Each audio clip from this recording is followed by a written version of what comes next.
जय हिंद साथियों, स्वागत है आपका self study classes with Sumit Jain YouTube channel में। तो आज का सेशन स्टार्ट हो चुका है। सभी लोग वीडियो को लाइक कर दें एक बार, है ना। और दोस्तों, अगर आपने self study classes app download नहीं किया है तो अभी तक क्या कर रहे हैं, आज ही करें डाउनलोड। दोस्तों, इस सेल्फ स्टडी क्लासेस आपके लिए हिंदी साहित्य, टीजीटी, पीजीटी, नेट एग्जाम के लिए, है ना, एचपीएलटी, पंजाब मास्टर कैडर, यूकेएलटी, आरपीएससी, आप किसी भी एग्जाम की तैयारी कर रहे हैं और हिंदी साहित्य अगर आपका सब्जेक्ट है तो सेल्फ स्टडी क्लासेस दोस्तों आपके लिए क्या पढ़ाता नहीं, याद करवाता है ना। तो ऐप आपको डाउनलोड करना है, सेल्फ स्टडी क्लासेस ऐप आपको डाउनलोड करना है। और दोस्तों, यहां पर बहुत बढ़िया कोर्स भी आपके लिए उपलब्ध है। फ्री लाइव क्लास आपकी 1 साल से कंटिन्यू 9 बजे वाली लाइव क्लास आपकी फ्री चल रही, यानी कि ये फ्री मटेरियल आपके लिए 1 साल से कंटिन्यू। ऐप पर भी आपको फ्री मटेरियल उपलब्ध है। कुछ प्लस है, यानी कि कुछ आपको परचेस करना है और कुछ आपको फ्री भी मिलेगी, ठीक है। तो 2020 का दोस्तों एक लास्ट ऑफर आपके लिए दिया गया है, जिसमें दोस्तों 2400 का जो कोर्स आपका हिंदी साहित्य का है वो मात्र 1100 रुपए में आपको यहां पर मिलने वाला है, ठीक है। 1100 पे ये ऐप आपको, एक कोर्स आपको संपूर्ण कोर्स मिलेगा। आज ही आपको ज्वाइन होना है। बहुत सारे स्टूडेंट इसको ज्वाइन कर चुके हैं।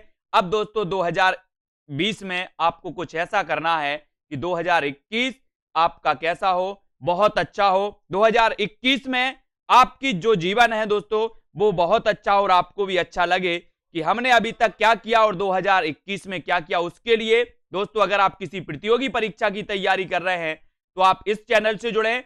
यहां पर 3000 प्रश्नों की टेस्ट सीरीज दोस्तों अब 1000 में नहीं, आपको 500 रुपए में मिलने वाली है।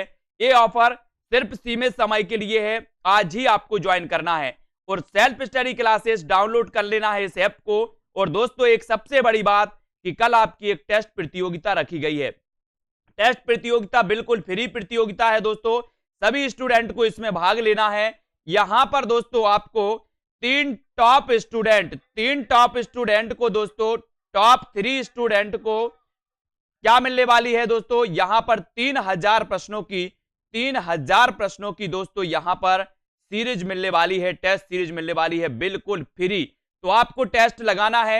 एक मैंने वीडियो डाला है कि कैसे आपको ऐप में टेस्ट मिलेगा, उस वीडियो को आपको देखना है, ठीक है। और दोस्तों जुड़ जाना है, ठीक है। तो ये आपको कल की प्रतियोगिता, कल 2 बजे से लेकर के 3 बजे एक कार्यक्रम होगा, बधाई लो बधाई दो कार्यक्रम न्यू ईयर का, है ना। तो 2 से 3 एक कार्यक्रम जिसमें लाइव होगा और लाइव में आपको जुड़ना है, सभी लोगों को शुभकामनाएं देना है, जिससे सभी लोगों का जो 2021 या न्यू ईयर है बहुत अच्छा रहे, है ना। और दोस्तों, इसमें आपको 3 बजे से, दोपहर 3 बजे से ये टेस्ट प्रारंभ होगा। इस टेस्ट को आपको देना है। 50 प्रश्नों का ये टेस्ट होगा। ये सभी के लिए है, बिल्कुल फ्री है। और इन 50 टेस्टों में 3 ऐसे विनर्स स्टूडेंट होंगे जिनको दोस्तों 3000 प्रश्नों की हिंदी साहित्य की टेस्ट सीरीज में एडमिशन दिया जाएगा। तो आप भी बन सकते हैं वो विनर्स। उन 3 स्टूडेंट में आपका भी नाम हो सकता है, ठीक है। तो स्टार्ट करते हैं आज का ये वीडियो। सभी लोग तैयार हैं? तो आज का पहला प्रश्न है कि हरिश्चंद्र पत्रिका का पहले क्या नाम था। आपको बताना है। प्रश्न क्रमांक 340 और 340 में आपको चयन करना है हरिश्चंद्र पत्रिका का क्या नाम था। जल्दी से सभी लोग चयन करेंगे। प्रश्न बहुत बढ़िया है और इंपॉर्टेंट भी है। हरिश्चंद्र पत्रिका का पहले क्या नाम था, जल्दी से चयन करें। सभी लोगों को आंसर बताना है। उत्तर इसका क्या हो जाएगा? कवि बचन सुधा, हरिश्चंद्र मैगजीन, या फिर काल चक्र, या फिर दोस्तों भारत जीवन। इसका उत्तर सभी लोग चयन करेंगे। आंसर आपका क्या हो जाएगा? और आपने बिल्कुल सही आंसर बताया है कि सर इसका पहले नाम था हरिश्चंद्र मैगजीन और इसे बाद में हरिश्चंद्र पत्रिका के नाम से जाना गया, है ना। ये याद रख लेना। ये दोस्तों कवि बचन सुधा, हरिश्चंद्र मैगजीन, ये भारतेंदु जी ने ये पत्रिका निकाली थी। और एक महिलाओं की पत्रिका भी निकाली थी, कौन सी? बाला बोधनी भी याद रख लेना आपको, भारतेंदु हरिश्चंद्र द्वारा निकाली गई। अगला क्वेश्चन है, केंद्रीय हिंदी निदेशालय भारत सरकार द्वारा प्रकाशित पत्रिका है तो कौन सी है? प्रश्न क्रमांक आपका 341 और उत्तर चयन करना है आपको। बहुत बढ़िया प्रश्न है दोस्तों। ये लाइव क्लास आपकी रोज चलती है और यथावत लाइव क्लास चलती रहेगी और 1 साल से कंटिन्यू ये क्लास चल रही है। आप लोग शायद बाद में जुड़े हों, लेकिन 1 साल से कंटिन्यू क्लास चल रही है। बहुत सारे स्टूडेंट पहले से इस क्लास का लाभ ले रहे हैं और अपना अध्ययन को सफल बना रहे हैं। और दोस्तों अब ऐप भी लॉन्च हो गया, जहां पर आपको पेड कोर्स भी उपलब्ध है, फ्री क्लासें भी उपलब्ध है। ठीक है, तो ये जो वीडियो है अपना टेस्ट कहां पर आएगा उसका वीडियो मैंने यूट्यूब पर डाला है, यूट्यूब पर आपको देखना है दोस्तों, वो आपको मिल जाएगा। ठीक है, तो केंद्रीय हिंदी निदेशालय भारत सरकार द्वारा प्रकाशित पत्रिका कौन सी थी? बिपाशा, आजकल, भाषा या फिर अक्षरा? बहुत बढ़िया प्रश्न है, इंपॉर्टेंट प्रश्न है। अन्या जी, धर्मेंद्र जी, उत्तर हमें बताना 341 का। और बोले सर 341 की अगर बात करते हो तो वो पत्रिका का नाम है भाषा पत्रिका। भाषा पत्रिका आपका बिल्कुल सही हो जाएगा सतीश कुमार जी। ये भाषा पत्रिका केंद्रीय हिंदी निदेशालय भारत सरकार द्वारा प्रकाशित पत्रिका का नाम है भाषा पत्रिका। क्या नाम है? भाषा पत्रिका। और बी नंबर आपका बिल्कुल सही होगा, बी नंबर। ठीक है, वेरी गुड आंसर। नेक्स्ट है, अमृतलाल लांगर के किस उपन्यास का पात्र सूरदास है? अमृतलाल लांगर के किस उपन्यास का पात्र सूरदास है? अमृत और विष, खंजन नयन, अग्निगर्भा या फिर बिखरे तिनके? बिखरे तिनके। तो 342 का उत्तर हमें चयन करना है। उत्तर आप क्या बताओगे? अमृतलाल लांगर के किस उपन्यास का पात्र सूरदास है? सभी लोग बताएंगे। प्रश्न क्रमांक 342, नितिका जी उत्तर क्या हो जाएगा इसका? और सभी लोग को पता चल गया कि टेस्ट आपको कैसे देना है, उस टेस्ट को जरूर लगाएं दोस्तों, उसमें आप अपना आकलन भी कर पाएंगे, क्योंकि वो टेस्ट जो है 50 प्रश्नों का पूरा हिंदी साहित्य से और बहुत ही महत्वपूर्ण प्रश्नों का टेस्ट है, जहां पर ए ग्रेड में अगर आते हो आप, ए ग्रेड आपको मिलता है तो हिंदी साहित्य का संपूर्ण कोर्स आपको 1100 रुपए में मिलेगा। कितने में मिलेगा? 1100 रुपए में। और ए ग्रेड आपका 10 दिन तक वैलिड रहेगा, है ना। 10 दिन के अंदर ये आप कोर्स परचेस कर लेना, 1100 में ही वैलिड रहेगा आपके लिए। और जो आपकी 3000 प्रश्नों की प्रश्न सीरीज है, अगर आपका ए ग्रेड आता है टेस्ट में, तो ये टेस्ट सीरीज आपको 450 रुपए में मिलेगी, है ना। तो ये जो दोनों चीजें हैं, ये आप जब लेंगे तो दोस्तों आपको भी अच्छा लगेगा, और जब आप प्रश्न करेंगे इनके तो मजा आएगा, और आपकी जो पढ़ाई है बहुत अच्छी होगी। और अमृतलाल लांगर के किस उपन्यास का पात्र सूरदास है? तो दोस्तों वो है कौन सा? खंजन नयन। खंजन नयन यानी बी नंबर आपका बिल्कुल सही होगा। आपको पता है कि जो खंजन नयन है दोस्तों, ये अमृतलाल लांगर जी का उपन्यास है और ये सूरदास के जीवन पर आधारित है, यानी कि आपका उत्तर क्या होगा? विकल्प नंबर वी नंबर आपका बिल्कुल सही हो जाएगा। ठीक है, और दोस्तों एक क्वेश्चन आता है, एक क्वेश्चन पूछा जाता है कि जीवनोत्सव का कवि किसे कहा जाता है? जीवनोत्सव का कवि किसे कहा जाता है? तब आप बताओगे कि सर अगर जीवन उत्सव की बात करोगे, जीवन उत्सव की बात करोगे तो सूरदास, है ना। सूरदास जी ने अपने जीवन को उत्सव बना दिया, और सूरदास जी का आज इतना नाम है दोस्तों कि वो हिंदी साहित्य में अमर हो गए, है ना। उनने अपने जीवन को क्या बना दिया? उत्सव बना दिया। उत्सव, अपन उत्सव मनाते हैं दीपावली नव वर्ष, उनने अपने जीवन को ही उत्सव बना दिया, है ना। किसने? सूरदास ने। और डॉक्टर रामकुमार वर्मा ने संधि काल के अंतर्गत किस साहित्य का विवेचन किया? नाथ साहित्य का, जैन साहित्य का, सिद्ध साहित्य या फिर लौकिक साहित्य? यानी कि 343। आपको पता है जब ये 343 प्रश्न आता है तो एक प्रश्न आपके मन में आ जाता है कि सर जो हमारी हिंदी भाषा है, हिंदी भाषा को जो संविधान में स्थान दिया गया, मान्यता दी गई, वो अनुच्छेद 343 के तहत दी गई, है ना। आपको पता है? बहुत बढ़िया, पता है तो ठीक है। 343 से लेकर के 351 तक भाषा से संबंधी प्रावधान है संविधान में, है ना। आपको पता है 351 में भाषा के विकास को लेकर के निर्देश दिए गए अनुच्छेद 351 में, है ना। वो भी आपको पढ़ना है। और डॉक्टर रामकुमार वर्मा ने दोस्तों, इन्होंने हिंदी साहित्य का आलोचनात्मक इतिहास लिखा था। किसने? डॉक्टर रामकुमार वर्मा ने। और डॉक्टर रामकुमार वर्मा छायावादी कवि माने जाते हैं दोस्तों, छायावादी कवि माने जाते हैं डॉक्टर रामकुमार वर्मा। अगर कभी पूछा जाए कि किस युग के कवि थे, आलोचनाकार थे, तो ये छायावाद के थे, है ना। और रामकुमार वर्मा ने एक ग्रंथ लिखा, कब? 1938 में। 1938 में इन्होंने ग्रंथ लिखा था हिंदी का आलोचनात्मक इतिहास, है ना। और ये अधूरा ग्रंथ माना जाता है, इसको याद रखना। और इन्होंने दोस्तों इसके दौरान जो किया है वो सिद्ध जैन साहित्य का इसमें वर्णन किया है। संधि काल के अंतर्गत एक क्वेश्चन बनता है कि हिंदी साहित्य के प्रारंभिक काल को संधि काल नाम किसने दिया? तो संधि काल नाम दिया था किसने? राम कुमार वर्मा ने। और राम कुमार वर्मा ने संधि काल के अंतर्गत किस साहित्य का विवेचन किया? तो वो किया जैन साहित्य, है ना, इसको याद रख लेना, सिद्ध जैन साहित्य। ठीक है, बिल्कुल सही है। यूट्यूब पर नहीं होगा भावना जी, ये टेस्ट होगा आपका ऐप पर होगा। ऐप आपको अभी डाउनलोड कर लेना है, ऐप को आप डाउनलोड करें, है ना, प्ले स्टोर में सर्च करें सेल्फ स्टडी क्लासेस, पूरा आएगा आपका, और ये ऐप डाउनलोड करें। मैंने एक वीडियो यूट्यूब पर डाल दिया है इसलिए कि आपको टेस्ट ढूंढने में या टेस्ट देने में कोई परेशानी ना हो, इसलिए मैंने एक वीडियो आपको यूट्यूब में डाल दिया है इसी चैनल पर, उसको देख लें। ठीक है, अब आपको बताना है कि आचार्य हजारी प्रसाद द्विवेदी ने हिंदी का प्रथम कवि किसे माना है? हिंदी का प्रथम कवि किसे माना है? बिल्कुल सही है, चारण काल नाम दिया था, ग्रियर्सन ने भी दिया है और राम कुमार वर्मा ने भी दिया है ना। और आचार्य हजारी प्रसाद द्विवेदी ने हिंदी का प्रथम कवि किसे माना? बहुत बढ़िया प्रश्न है दोस्तों। सरहपा को, अब्दुल रहमान को, गंग कवि या फिर पुष्पदंत को? Most important. बोले सर पहले क्या होता था? संदेश भेजना दूर होता था, लेकिन अब हजारों संदेश भेजना अब दूर नहीं, हजारों संदेश भेजना। तो अब दूर नहीं मतलब अब्दुल रहमान, और अब्दुल रहमान की एक रचना है दोस्तों, कौन सी है? संदेश रासक एक रचना है अब्दुल रहमान की, है ना। और इस संदेश रासक रचना को आदिकाल का मेघदूत कहा जाता है। अगर आपसे कभी पूछा जाए कि आदिकाल का मेघदूत किस रचना के लिए कहा जाता है, तो आप क्या बताओगे? संदेश रासक को कहा जाता है। और संदेश रासक की रचनाकार कौन है? तो आप बताओगे अब्दुल रहमान, है ना, इसको याद रख लेना। और आचार्य हजारी प्रसाद द्विवेदी ने अब्दुल रहमान को हिंदी का प्रथम कवि माना, ये भी आपको याद रख लेना। ठीक है, यानी बी नंबर आपका बिल्कुल सही हो जाएगा। फिर आपसे पूछा जाता है कि सिद्धों की साधना में शून्य का पूरक तत्व क्या है?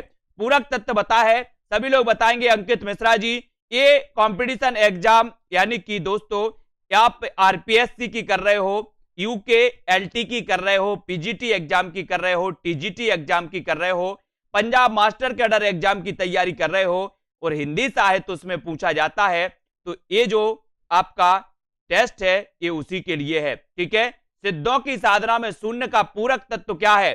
सभी लोगों को अच्छे से दिख रहा है तो एक बार वीडियो को लाइक कर दें, अंगूठा चला दें, है ना, सभी को चलाना है क्योंकि फ्री में कुछ नहीं लेना है, अंगूठा चला के ही जाना है ना, याद रख लेना, ज्ञान अच्छा लेना है अपन को, अंगूठा चला के ही जाना है। लेकिन ठीक है, सिद्धों की साधना में शून्य का पूरक तत्व क्या है?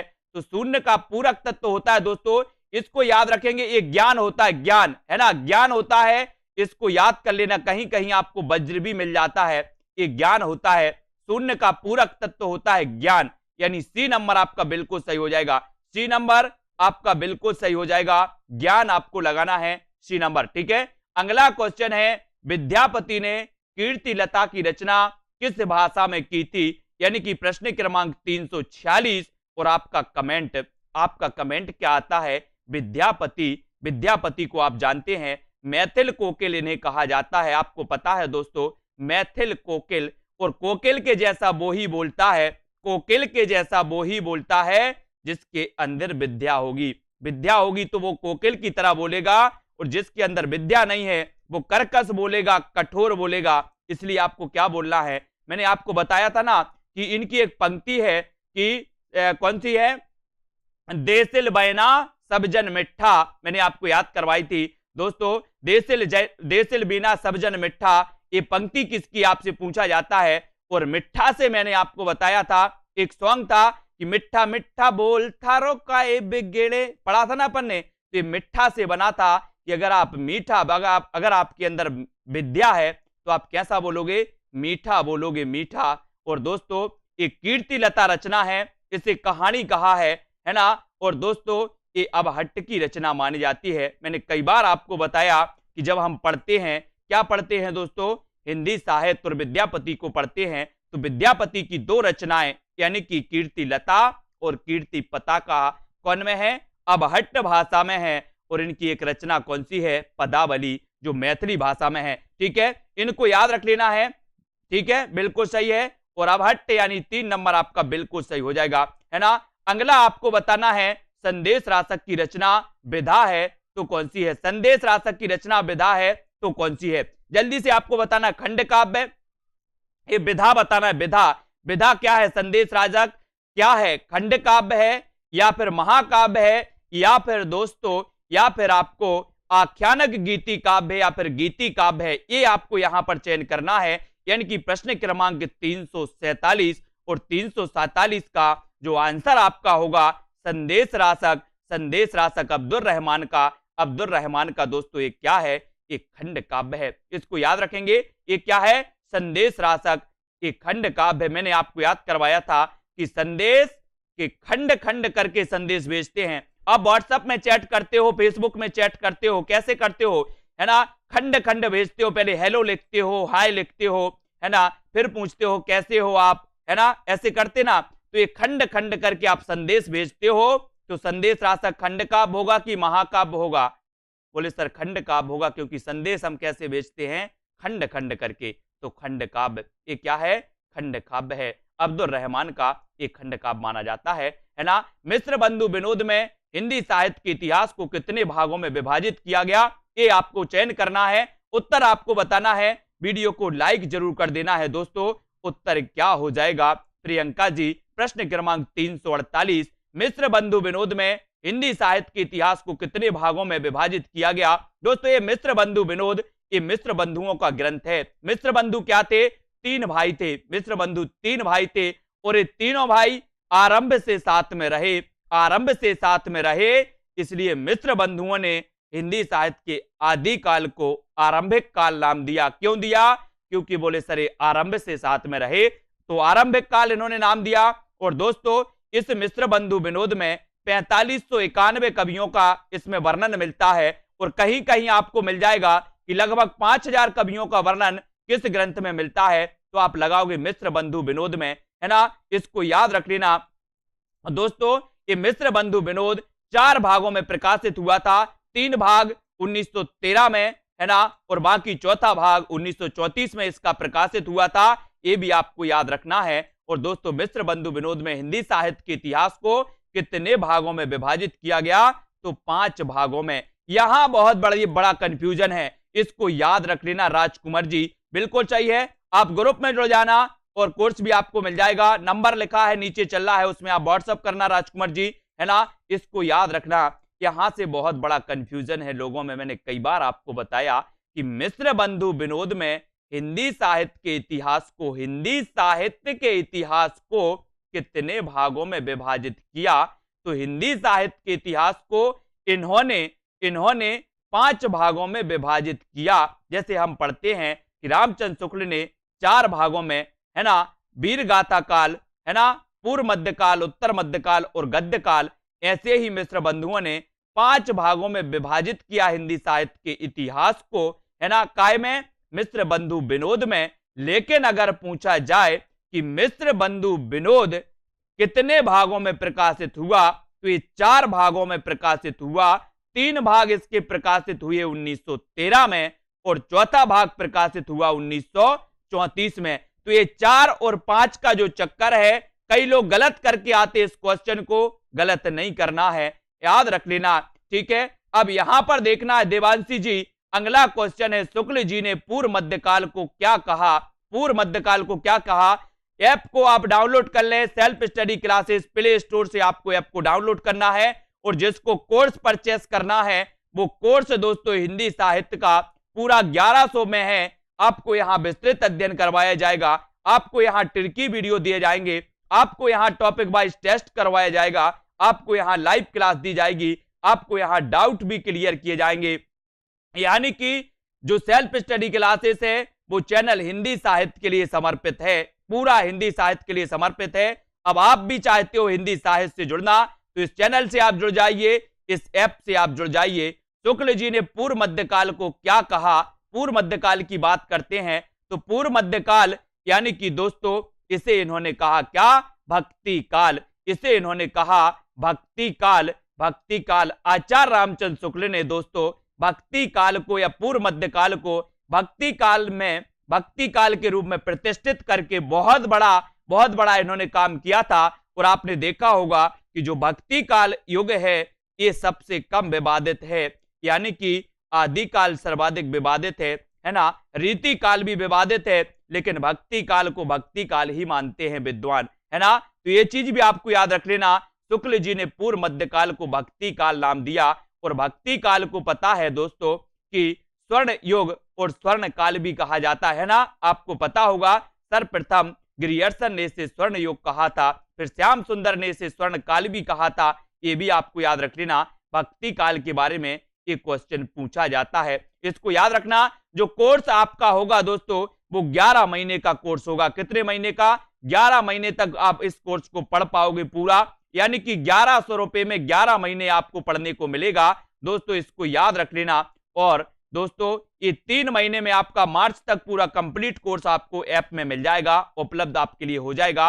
अब आपको बताना है यहाँ पर कि हिंदी साहित्य का इतिहास दर्शन नामक ग्रंथ के लेखक कौन है। इतिहास दर्शन की बात होती है दोस्तों, दर्शन की बात होती है, तो हम दर्शन कैसे करते हैं? अब जब हम किसी भगवान के दर्शन करने जाते हैं तो कैसे करते हैं? मुंह से करते कि आंख से करते, लोचन से करते हैं? बोले सर दर्शन तो हम करते लोचन से। तो वही तो यहाँ पूछा गया कि हिंदी साहित्य का इतिहास दर्शन आप कैसे करोगे? बोले सर लोचन से करेंगे। तो उत्तर आपका निकल कर आएगा डॉक्टर नलिन बिलोचन शर्मा, लोचन शर्मा, है ना। दर्शन करना हमें लोचन से, तो डॉक्टर नलिन बिलोचन शर्मा, ये नंबर आपका बिल्कुल सही हो जाएगा। Very good answer. अगला आपको बताना कि शुक्ल जी के कालों के नामकरण का आधार क्या है। शुक्ल जी के कालों के नामकरण का आधार क्या है दोस्तों? शुक्ल जी ने, आपको पता है कि सबसे व्यवस्थित जो इतिहास माना जाता है वो माना जाता है हिंदी साहित्य का इतिहास, आचार्य रामचंद्र शुक्ल ने जो लिखा। और दोस्तों जब इनका 1929 में प्रकाशित हुआ हिंदी शब्द सागर की भूमिका में, हिंदी शब्द सागर की भूमिका के रूप में, तो आपको पता है दोस्तों ये हिंदी साहित्य के विकास शीर्षक से प्रकाशित हुआ था। हिंदी साहित्य के विकास शीर्षक से प्रकाशित हुआ था कब? 1929 में। फिर दोस्तों ये संशोधित होकर 1940 में हिंदी साहित्य का इतिहास नाम से प्रकाशित हुआ था। आचार्य रामचंद्र शुक्ल का हिंदी साहित्य का इतिहास, है ना, इसको याद रख लेना है।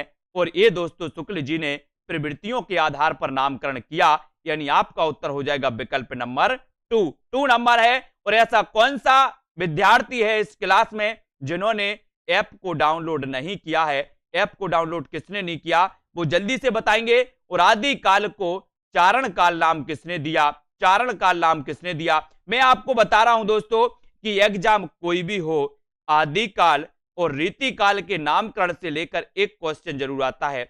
आदि काल और रीति काल के नामकरण से लेकर के एक क्वेश्चन जरूर आता है, इसको याद कर लेना। फिर आपसे पूछा जाएगा कि हिंदी का प्रथम कवि किसने किसको माना, एक क्वेश्चन यहां से आता है, तो 2 क्वेश्चन आपके कंप्लीट हो जाते हैं, ठीक है। फिर आपसे पूछा जाएगा सूफी काव्यधारा की प्रथम रचना किस कवि ने किसको माना, तो आपके हो जाते हैं 3 प्रश्न, है ना। तो यहां से जितने प्रश्न आपके बनते हैं, जो बनते हैं टॉपिक से, वो दोस्तों मैं आपको पूरा बताऊंगा कि किस टॉपिक से कैसे प्रश्न आते हैं, कौन कौन से टॉपिक से प्रश्न आते हैं। और यहां पर चारण काल कहा था राम कुमार वर्मा ने, राम कुमार वर्मा, यानी 2 नंबर। बी नंबर आपका बिल्कुल सही हो जाएगा, बी नंबर सही हो जाएगा। यहां पर याद कर लेना श्रापकाचार की रचना कब हुई। श्रापकाचार दोस्तों ये जैन ग्रंथ माना जाता है, जैन ग्रंथ माना जाता है। ये भी याद रख लेना अगर आपसे पूछा जाए कि हिंदी साहित्य का जो प्रथम रचना मानी जाती है वो कौन सी है, तो वो मानी जाती है दोस्तों श्रावकाचार, श्रावकाचार मानी जाती है। और इसके रचनाकार हैं कौन? देवसेन, देवसेन है। इस श्रावकाचार में श्रावक धर्म का वर्णन इसमें मिलता है। श्रावक धर्म का आपने दोस्तों जैन धर्म में पढ़ा होगा। जैन धर्म में जो व्यक्ति होते हैं भगवान के पास जब जाते हैं तो श्रावक बन के जाते हैं, है ना। तो वो श्रावक धर्म का वर्णन इसमें मिला है श्रावकाचार में। और इसका रचना काल माना जाता है 1933 ईस्वी, 1933, यानी 2 नंबर आपका बिल्कुल सही हो जाएगा, 2 नंबर, है ना। इसको याद रख लेना श्रावकाचार को दोस्तों। और अगला क्वेश्चन है आला खंड के रचयिता कौन है? आला खंड यानी कि 354 का उत्तर आपको बताना है। और आला आप लोग पढ़ते हैं, एक क्वेश्चन आया था कि आला किस ऋतु में गाया जाता है, आला किस ऋतु में गाया जाता है, तो दोस्तों ये वर्षा ऋतु में गाया जाता है, ये भी याद रख लेना आपको। और आला खंड के रचयिता कौन है, तो आपको याद रख लेना है आला खंड को दोस्तों परमाल रासो भी कहा जाता है, इसका दूसरा नाम परमाल रासो भी है। और आला अगर आपको पढ़ना है तो आला पढ़ा जाता है रात में। बोले सर हम आला पढ़ेंगे रात में जगकर, रात में जगकर, तो जग से क्या बनेगा, जगनिक, जगनिक, है ना। आला पढ़ना है हमें जगकर, तो उत्तर आपका हो जाएगा जगनिक, यानी बी नंबर आपका बिल्कुल सही हो जाएगा। बी नंबर जिन्होंने चयन किया उनका आंसर बिल्कुल सही, आला खंड के रचयिता जगनिक माने जाते हैं। ठीक है, फिर अगला क्वेश्चन है भविष्यत कहा के रचनाकार कौन है। इतने जो प्रश्न आपको बताते हैं ये प्रश्न तो आपको दोस्तों याद होनी चाहिए, ये प्रश्न तो आपको रट जानी चाहिए, है ना। कभी भी पूछा जाए परमाल रासो के रचनाकार कौन है, आपका उत्तर पहले ही आना चाहिए जगनिक, है ना। भविष्यत कहा के रचनाकार कौन है तो आपको पता होनी चाहिए। भविष्यत कहा के रचनाकार अब्दुल रहमान, रहीम, धनपाल या फिर स्वयंभू, ये उत्तर 355 का उत्तर बताना है। और कल की प्रतियोगिता में सभी लोग शामिल होंगे दोस्तों। जो पेड मेंबर हैं इनका एक आईपीएल टेस्ट भी होगा, आईपीएल टेस्ट होगा, यानी कि जो पेड मेंबर हैं लगभग 300-400 जो पेड मेंबर हैं उनकी अलग अलग टीम बनाई जाएगी, और टीम बनाई जाएगी, सबको अलग अलग टेस्ट दिए जाएंगे, है ना। जैसे आईपीएल मैच होते हैं सेम ऐसा ही इसमें पेड मेंबरों का टेस्ट भी होगा, है ना दोस्तों। तो इस प्रकार से आपकी जो अध्ययन है बहुत बढ़िया होगा, स्ट्रांग भी हो जाएगा, है ना। तो भविष्यत कहा के रचनाकार, भविष्यत कहा, तो भविष्यत कहा तो आपको पता है। बोले सर हमें भविष्य के लिए धन का संचय करना है, और सभी लोग भविष्य के लिए धन का संचय करते हैं, तो धनपाल, है ना, बिल्कुल सही। अगला क्वेश्चन है मिश्र बंधु 3 भाई में से नहीं है तो कौन सा नहीं है, जल्दी बताओ। मिश्र बंधु 3 भाई में से नहीं है तो कौन सा नहीं है, जल्दी बताओ। 3 भाई दिए हैं नीचे, कौन सा नहीं है, 3 भाई में से चयन करना है, कौन सा नहीं माना जाता। अंकित जी, हरिओम जी, प्रश्न क्रमांक 356, और उत्तर जो आपका होगा क्या होगा। अपन ने पढ़ा था कि श्याम गणेश सुखदेव, श्याम श्याम गणेश सुखदेव, श्याम गणेश सुखदेव ये मिश्र बंधु थे, ये मिश्र बंधु थे, है ना। बाकी कृष्ण बिहारी मिश्र ये दोस्तों ये अलग हैं, ये मिश्र बंधु में शामिल नहीं है। तब आपका उत्तर होगा विकल्प नंबर 4, और डी नंबर आपका बिल्कुल सही हो जाएगा, डी नंबर आपका बिल्कुल सही हो जाएगा। उत्तर जो आपने डी बताया वो बिल्कुल सही है ना। अगला क्वेश्चन है आदिकाल को बीज वपन काल की संज्ञा किसने दी है। आदिकाल को बीज वपन काल की संज्ञा किसने दी है। हजारी प्रसाद द्विवेदी ने, रामस्वरूप चतुर्वेदी, महावीर प्रसाद द्विवेदी, या फिर इनमें से कोई नहीं, ये बताना है। आदिकाल को बीज वपन काल, और मैंने आपको याद भी करवाया, कई बार याद करवाया कि अगर दोस्तों किसी ने अहिंसा के बीज बोए हैं तो बीज बोए हैं किसने, महावीर स्वामी ने। किसने, बोले सर बीज बोए हैं अहिंसा के। इन्होंने कहा था कि जियो और जीने दो।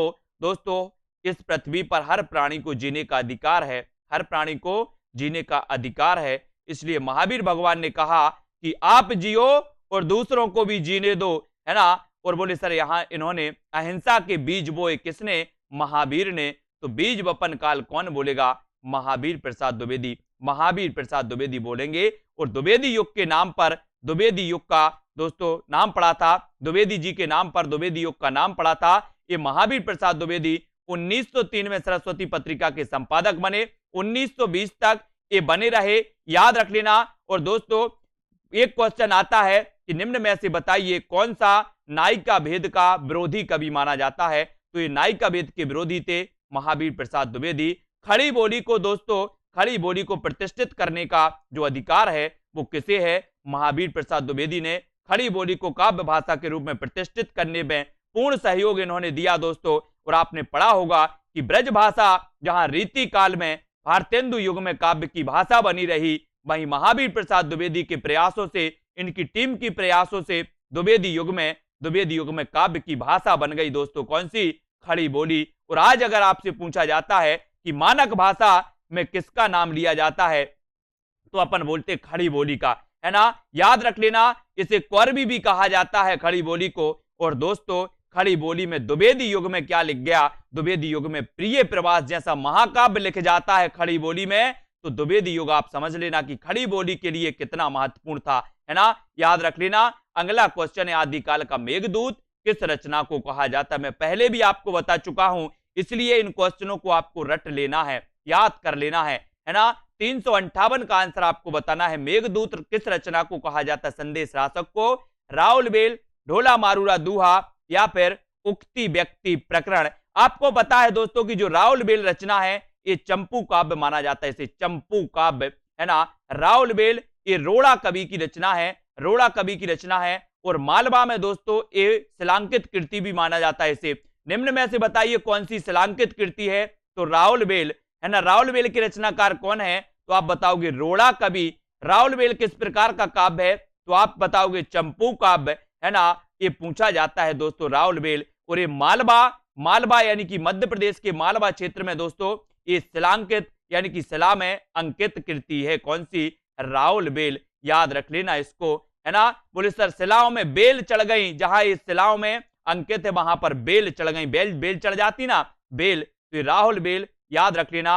और आदिकाल का मेघदूत संदेश राशक माना जाता है, इसको भी याद रख लेना। ढोला मारूरा दोहा, ये इसमें कंफ्यूज नहीं होना, बहुत सारे लोग कंफ्यूज हैं।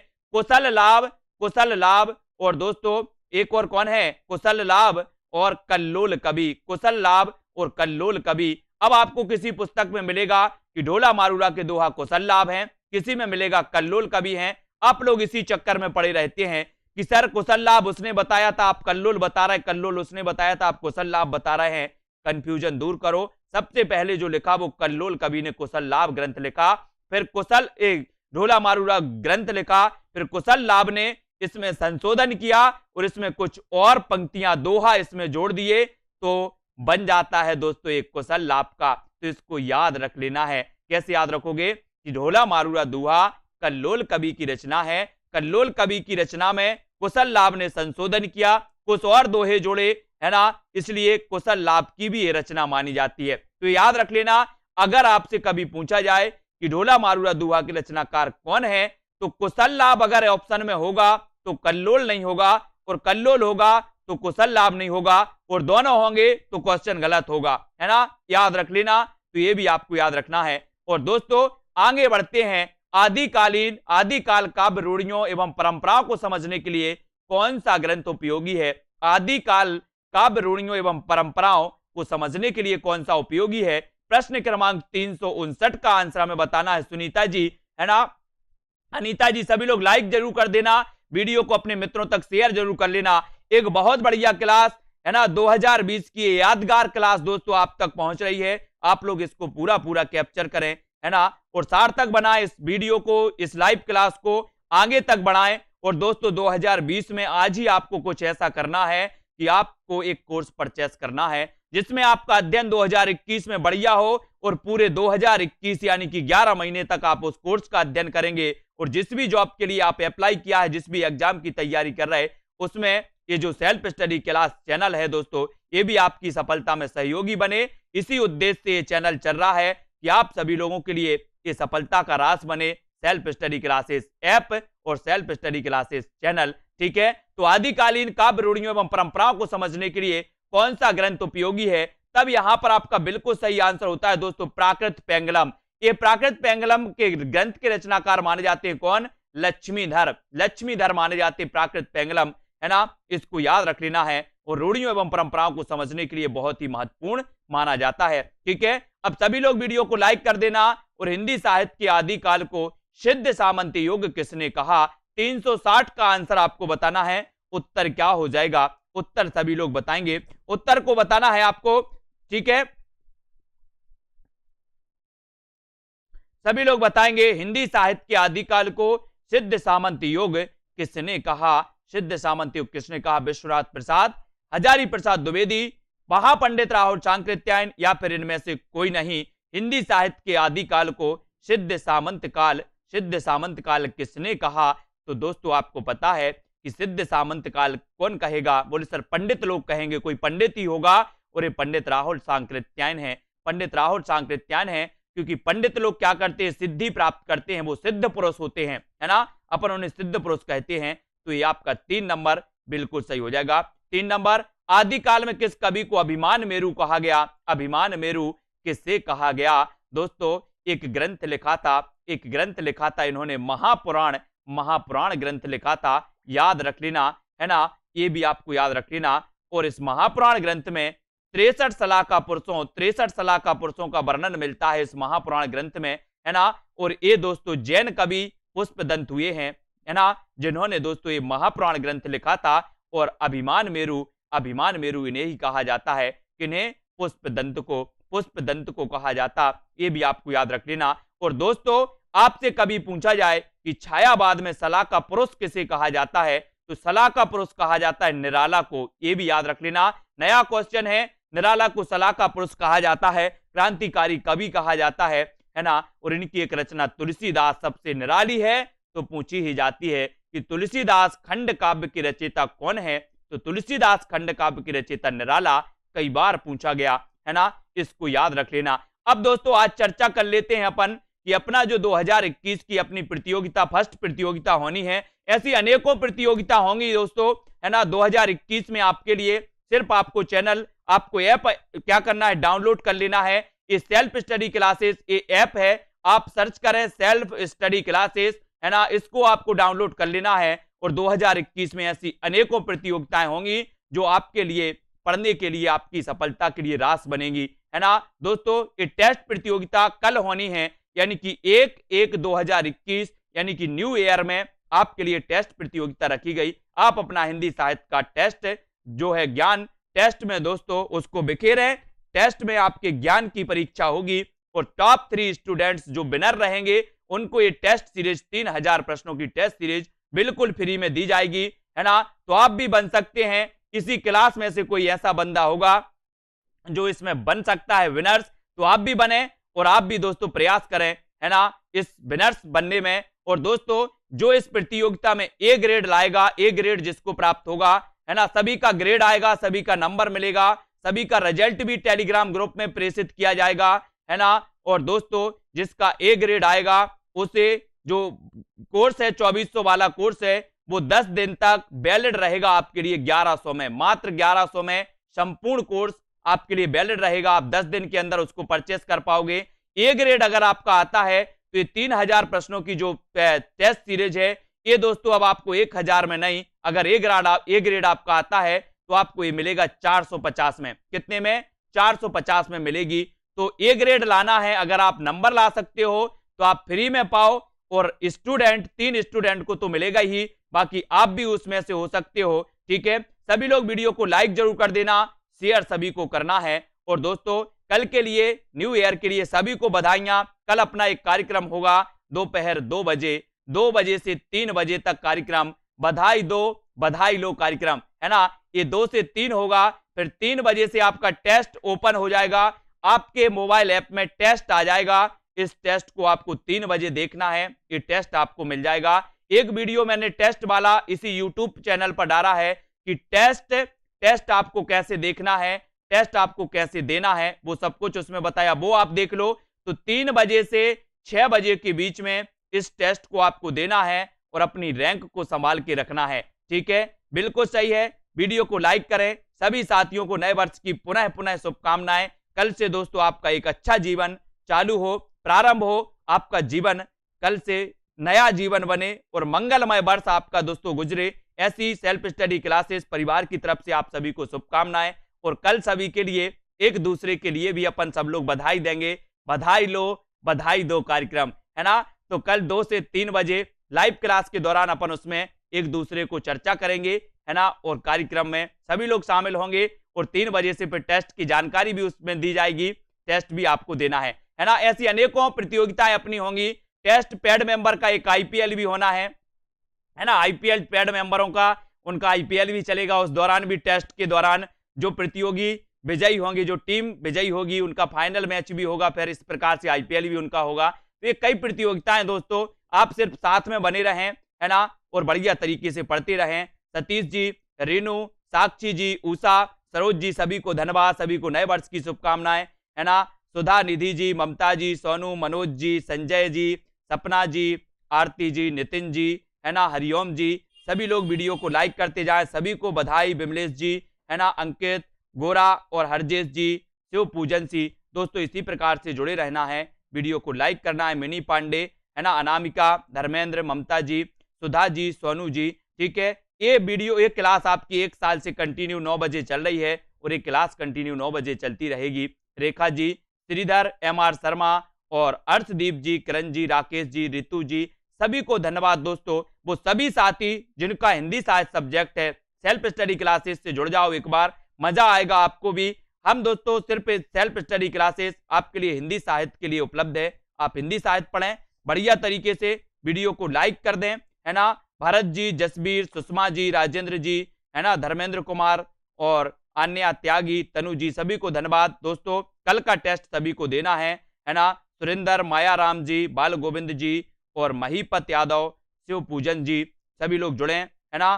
कोदी, हरिओम, प्रांजल जी, ममता जी, कांति जी, सुरधीर और अर्शदीप जी, ठीक है। वीडियो को लाइक कर दें और वीडियो को शेयर जरूर कर दें। और कल के जो अपना कार्यक्रम है बधाई लो बधाई दो कार्यक्रम, है ना, इसमें जरूर आना है। इसमें टेस्ट की आपको बताएंगे कैसे कैसे आपको पढ़ना है, कैसे कैसे टेस्ट लगाना है, कैसे प्रतियोगिता में टॉप करना है, फर्स्ट सेकंड थर्ड आपको लगाना है, ठीक है। बिल्कुल सही। मिनी पांडे, अंकित जी, शिव पूजन वर्मा जी, सभी को धन्यवाद, है ना। ममता जी, धर्मेंद्र, आलोक तिवारी, रितु जी, आनंद जी, अनिल कुमार जी, है ना, और सुरेंद्र, रेखा जी, ठीक है, सभी को धन्यवाद और न्यू ईयर की बिल्कुल शुभकामनाएं। कल पुनः अपने इस कार्यक्रम में मिलते हैं और सबको एक दूसरे को बधाई देंगे और बधाई लेंगे, क्योंकि 2021 है और अपन को बहुत बढ़िया तरीके से दोस्तों इसकी तैयारी करनी है ना। चाहे कोई भी एग्जाम हो, वो दोस्तों आपका क्वालिफाई होनी चाहिए। एक ही लक्ष्य 2021,